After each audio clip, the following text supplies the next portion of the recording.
बिहार की सियासत में नीतीश कुमार ने भले ही पाला बदलकर एनडीए का साथ देने का एक बार फिर सोचा, लेकिन फायदा उन्हीं का हुआ क्योंकि लोकसभा चुनाव में उनको एनडीए ज्यादा सीटें देगी और उसके बाद मुख्यमंत्री पद पर भी उनकी ताजपोशी हुई। इस बीच सबकी नजरें चिराग पासवान पर भी थी कि क्या चिराग पासवान को बीजेपी आगे बढ़ाकर उन्हें उप मुख्यमंत्री बनाती या नहीं बनाती। उप मुख्यमंत्री तो खैर नहीं बनाया गया, लेकिन अब एनडीए के लेकर सवाल है कि लोकसभा चुनाव में चिराग पासवान की पार्टी को कितनी सीट मिलेगी, क्योंकि ये बात साफ है कि जदयू के एनडीए में वापसी के बाद चिराग पासवान, जीतन राम मांझी और उपेंद्र कुशवाहा के लिए थोड़ी मुसीबत बढ़ गई है, क्योंकि यह बात साफ है कि जदयू जो पिछली बार 16 सीटें जीती थी उन पर दावा करेगी ही करेगी, इसके अतिरिक्त कुछ एक दो सीटों की मांग कर सकती है। लेकिन वहीं दूसरी तरफ चिराग पासवान की तरफ से यह भी खबरें हैं कि वह 2019 में जीती हुई 6 सीटों पर दावा ठोक चुके हैं और दूसरी मांग उनके अपने पिता की पारंपरिक सीट हाजीपुर लोकसभा सीट से खुद या अपने परिवार में से किसी को चुनाव कहीं ना कहीं उतारना चाहते हैं। चिराग यह भी चाहते हैं कि बिहारी फर्स्ट कहीं ना कहीं बिहारी फर्स्ट को एनडीए के कॉमन एजेंडा में शामिल किया जाए,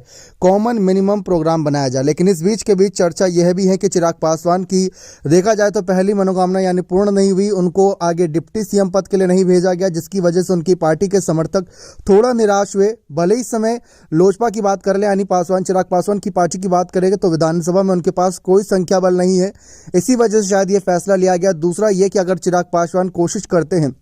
तो वह एनडीए से अपने साथ कुछ विधायक तोड़ सकते हैं, क्योंकि उनकी पार्टी लोकसभा चुनाव के नजरिए से काफी मजबूत है और आने वाले वक्त में यानी भविष्य नेतृत्व के लिए उनको एक अच्छा जनाधार जुटाने वाला नेता माना जाता है। अगर ऐसे में वह तेजस्वी के साथ यानी महागठबंधन के साथ जाते हैं, क्योंकि नीतीश के साथ उनका 36 का आंकड़ा किसी से छुपा नहीं है। नीतीश के एनडीए में शामिल होने के बावजूद भी चिराग पासवान ने साफ कहा था कि उनसे जो नीतिगत लड़ाइयां थी विचारों की वह लगातार जारी रहेंगी, क्योंकि नीतीश कुमार ने 17 साल जो सरकार चलाई उस सरकार से बिहार को कितना फायदा हुआ, बिहारियों को कितना फायदा हुआ, इस पर चिराग पासवान लगातार सवाल खड़े करते हैं। अब नीतीश भले ही एनडीए में वापसी कर चुके हैं तो यहां पर चिराग पासवान के लिए तो नुकसान ही नुकसान नजर आ रहा है। महागठबंधन के यानी कि 2025 के विधानसभा चुनाव में भी नीतीश को तरजीह मिलेगी, लोकसभा चुनाव में भी जदयू को तरजीह मिलेगी, मुख्यमंत्री पद पर ही नीतीश को फिर से बैठा दिया गया और उप मुख्यमंत्री पद पर चिराग पासवान को आगे नहीं किया गया। लेकिन अगर वहीं महागठबंधन के साथ जाते हैं तो इस समय तेजस्वी, लालू और महागठबंधन की तमाम पार्टियां बेबस हैं।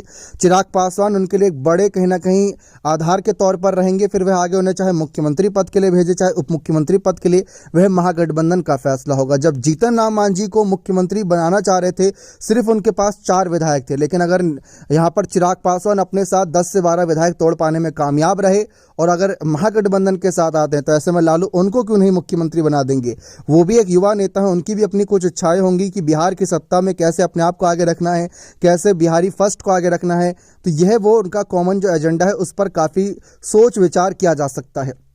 अब चिराग पासवान पर सबकी नजरें टिकी हैं कि लोकसभा चुनाव की सीट शेयरिंग पर अगर उनकी बात बनती है तो क्या वह आगे एनडीए का साथ देने का सोचेंगे, अगर नहीं तो क्या महागठबंधन के साथ आने का सोचेंगे। यह देखना दिलचस्प रहेगा। लालू और तेजस्वी ने तो सभी विपक्षी पार्टियों के लिए अपने महागठबंधन के दरवाजे एक तरीके से खोले रखे हैं ताकि नीतीश को किसी तरीके से जवाब दिया जा सके उनके धोखे का। बने रहें चैनल के साथ। बहुत बहुत धन्यवाद।